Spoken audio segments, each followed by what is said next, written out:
करणार नाही घरातील सर्व कामे, हसतमुखाने आळस न करता करील.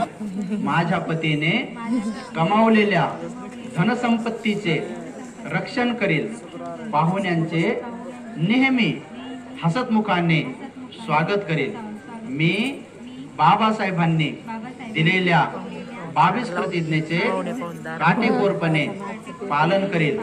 आमचे हे पती पत्नीचे पवित्र नाते शेवटच्या श्वासापर्यंत टिकून ठेवेल अशी प्रतिज्ञा भगवान बुद्ध बाबासाहेबांच्या प्रतिमेसमोर बौद्ध भिक्षूच्या साक्षीने माता पिता समक्ष व सुज्ञ उपासक उपासिकांच्या हजेरीमध्ये घेत आहे.